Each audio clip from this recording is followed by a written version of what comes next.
ओम शिवोहम शिवोहम शिवोहम।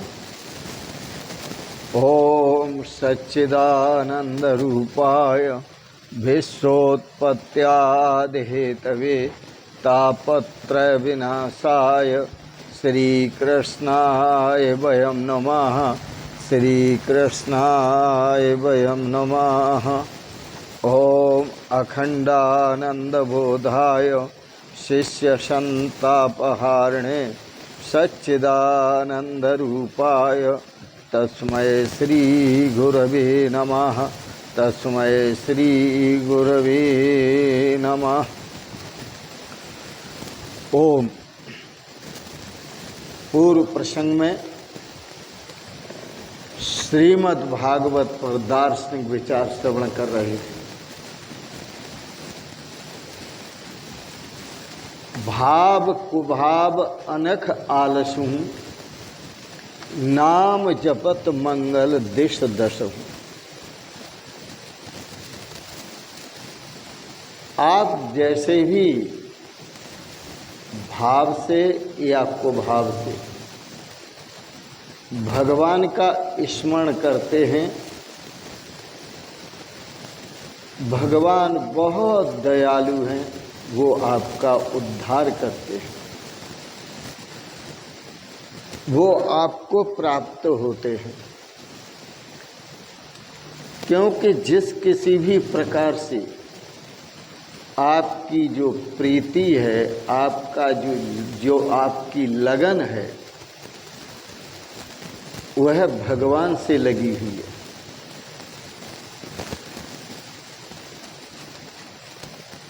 जैसे वैष्णव संत या दार्शनिक महापुरुष भगवान की भक्ति के द्वारा भगवान को प्राप्त करते हैं, परमात्म गति को पाते हैं, अर्थात परमात्मा स्वरूप को प्राप्त करते हैं। वैसे ही काम से याद किया गया भगवान को, द्वेष से याद किया गया, भय से याद किया गया या स्नेह से याद किया गया, लेकिन किया तो भगवान को याद। और आप किसी भी संबंध से भगवान से नाता लगाकर आप भगवान की भक्ति करते हैं, आपको सद्गति मिलती है। जितने भी दैत्यों को, राक्षसों को भगवान ने मारा, उनको मारा नहीं, उस अशुभ अवस्था से उनको तारा।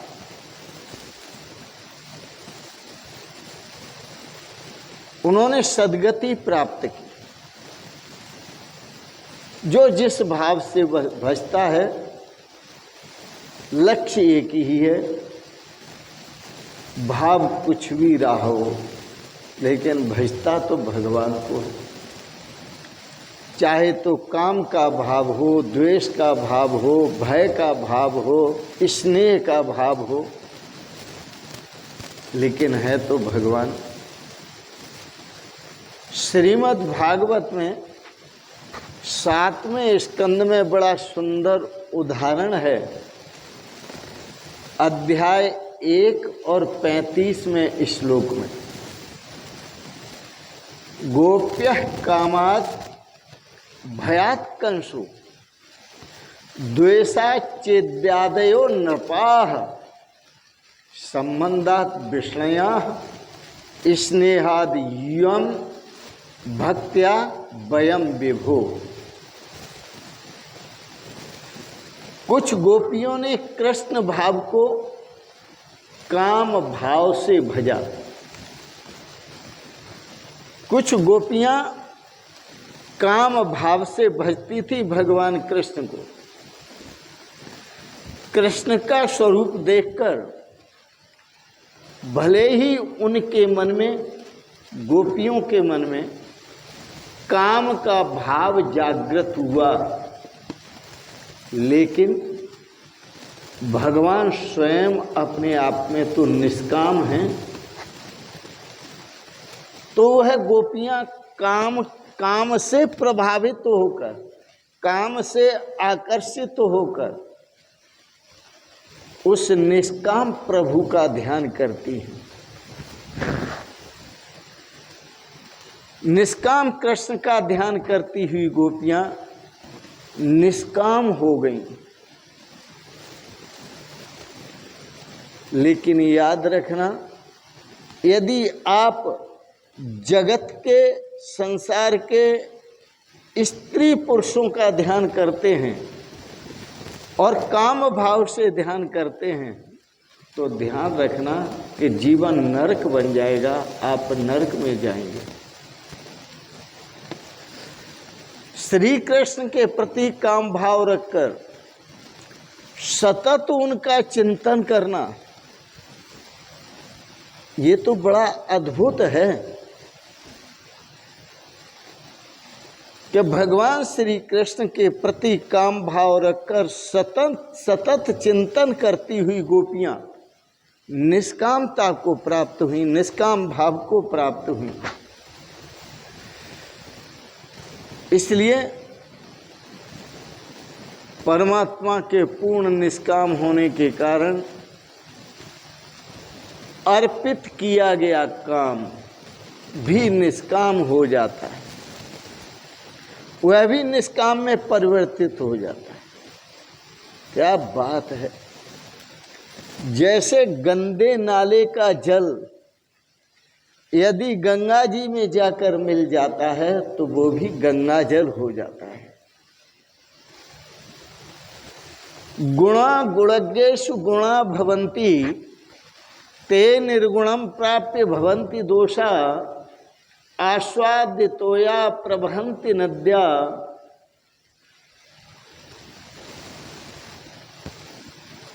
आस्वाद्यतोया प्रवहन्ति नद्या। गुण गुणियों में गुण ही रूप से रहते हैं और वह गुण यदि अवगुणी में चले जाते हैं तो अवगुण रूप में परिवर्तित हो जाते हैं,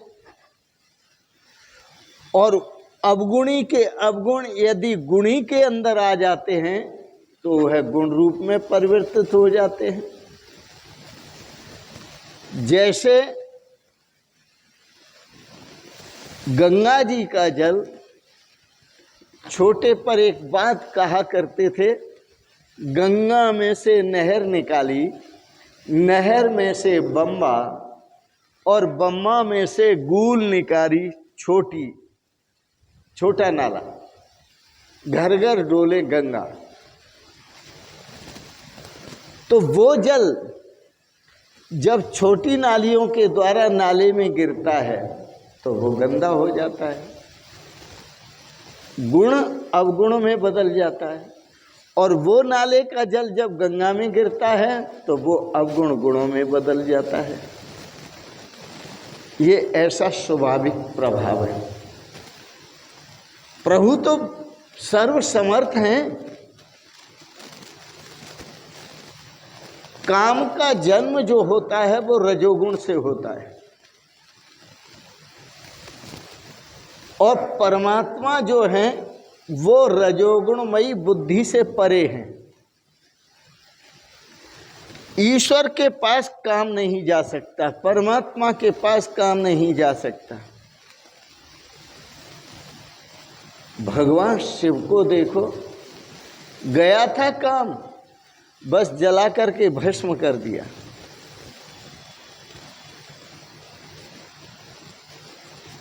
जैसे सूर्य के पास अंधकार नहीं जा सकता, ऐसे ही परमात्मा के पास काम नहीं जा सकता।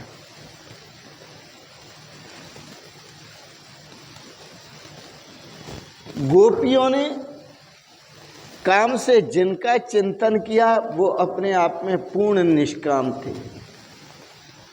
इसलिए उनका भाव, काम भाव चिंतन करने से, प्रभु का चिंतन करने से निष्काम में बदल गया। इसलिए साधकों को चाहिए सदा प्रभु का चिंतन करें, अपने मन को कहें रे चित्त चिंतः चिरम चरणऊ मुरारे। हे चित्त, तू भगवान के श्री चरण कमलों का चिंतन कर। संसार का, संसार के स्त्री पुरुषों का, संसार के भोगों का, संसार की विलासता का, संसार के सुखों का, धन दाने का, इनका चिंतन न कर, भगवान का चिंतन कर। जो भगवान का चिंतन करते हैं, भगवान उनको हर तरह से संभालते हैं, हर तरह से रखते हैं। इसलिए श्री सुखदेव जी राजा परीक्षित से कहते हैं और नारद जी धर्मराज युधिष्ठिर से कहते हैं, तस्मात् केनाप्युपायेन मनः कृष्णेन निवेशयेत्। इसलिए हे राजा, जिस किसी भी उपाय से अपना मन भगवान श्री कृष्ण में लीन हो, उसे लीन करो। तस्मात् केनाप्युपायेन मनः कृष्णेन निवेशयेत्। अतः हर किसी व्यक्ति को चाहिए वो भगवान श्री कृष्ण के स्वरूप में अपना मन जोड़े, चाहे जिस भाव से जोड़े। श्रीमद् भागवत में बहुत सारे दृष्टांत आएंगे। शिशुपाल को देखो, उसने भगवान को गालियां दी 100 से ऊपर। किसको दी? भगवान को। और हर गाली में भगवान का दर्शन कर रहा था, हर गाली में भगवान का चिंतन कर रहा था, हर गाली में भगवान का ध्यान कर रहा था, हर गाली में उसे भगवान श्री कृष्ण का दर्शन हो रहा था। वह शिशुपाल कोई साधारण नहीं था, साधारण पुरुष नहीं था। शिशुपाल और दंतवक्त्र ये दोनों ही भगवान विष्णु के द्वारपाल थे, जय और विजय। सनक, सनंदन, सनातन, सनत कुमार ऋषियों के शाप से ये राक्षस हुए, क्योंकि उन ऋषियों को उन्होंने भगवान विष्णु से मिलने नहीं दिया, उनका अपमान किया, उनका तिरस्कार किया और उनको धक्का देकर के भगवान विष्णु के दरबार से बाहर निकाला। याद रखना, जो संत महापुरुषों को, ऋषियों को धक्का देते हैं, उनका अपमान करते हैं, उनका तिरस्कार करते हैं,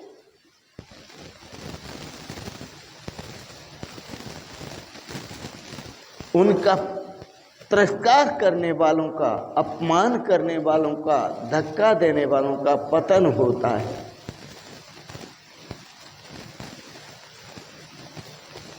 शिशुपाल और दंतवक्त्र यह जय और विजय भगवान के द्वारपाल हैं। नारद जी ने जय विजय के तीनों जन्मों की कथा सुनाई महाराजा युधिष्ठिर को संक्षेप से। जय और विजय पहले जन्म में, पूर्व जन्म में जब उनका पतन हुआ तो पहला जन्म उनका राक्षसों में हुआ, हिरण्याक्ष और हिरण्यकश्यप के रूप में। दूसरा जन्म उनका रावण और कुंभकर्ण के रूप में हुआ, तो हिरण्याक्ष और हिरण्यकश्यप के रूप में हुआ। तो हिरण्याक्ष का वध जो किया वो बराह भगवान ने किया, शुक्र क्षेत्र शोरों जिला कासगंज। और हिरण्याकश्यप का जो वध किया वो नरसिंह भगवान ने किया। वध नहीं कहना चाहिए, उद्धार कहना चाहिए। रावण और कुंभकर्ण का जो वध किया भगवान श्री राम ने किया, उद्धार किया। तो इस प्रकार से जय और विजय पहले जन्म में हिरण्याकश्यप और हिरण्याक्ष बने।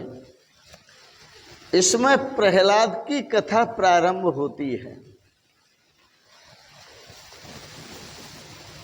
वे कहने लगे कि दिति के 2 पुत्र थे, हिरण्याक्ष और हिरण्याकश्यप।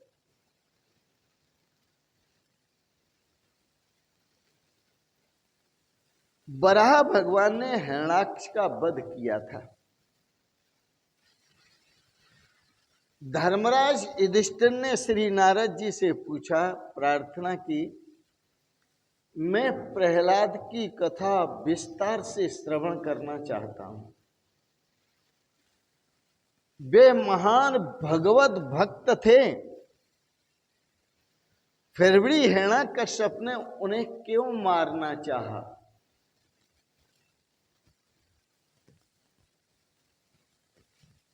यह प्रश्न धर्मराज युधिष्ठिर ने नारद जी से किया। महर्षि नारद जी ने कहा, राजन, यह मैं आपको कल के प्रसंग में बताऊंगा, आज के प्रसंग में इतना ही। आप जिस किसी भी प्रकार से, चाहे काम से, चाहे द्वेष से, चाहे भय से कंस ने भगवान को याद किया, काम से गोपिकाओं ने याद किया, द्वेष से शिशुपाल आदि ने याद किया, और स्नेह से धर्मराज आपने याद किया, स्नेह से आपने याद किया, और स्वरूप से मैंने याद किया। सभी भगवान को किसी प्रकार जो याद करते हैं तो उनका उद्धार होता है। आपका जो भाव हो उसी भाव से आप अपने मन को भगवान में जोड़ ले। इसी में कल्याण है, इसी में श्रेय है, इसी में सौभाग्य है, इसी में आनंद है। इन शब्दों के साथ साथ वाणी को विराम देते हुए आज के प्रसंगत जो आपने भगवत चर्चाओं को श्रवण किया, इसके लिए बहुत बहुत अनुग्रहित हैं। अंत में आप सबको कोटि से मंगलमयी शुभकामनाएं करते हुए ओम, बहुत बहुत शुभकामनाएं, बहुत बहुत आशीर्वाद, बहुत बहुत प्रणाम प्रणाम प्रणाम। शिवोहम शिवोहम शिवोहम।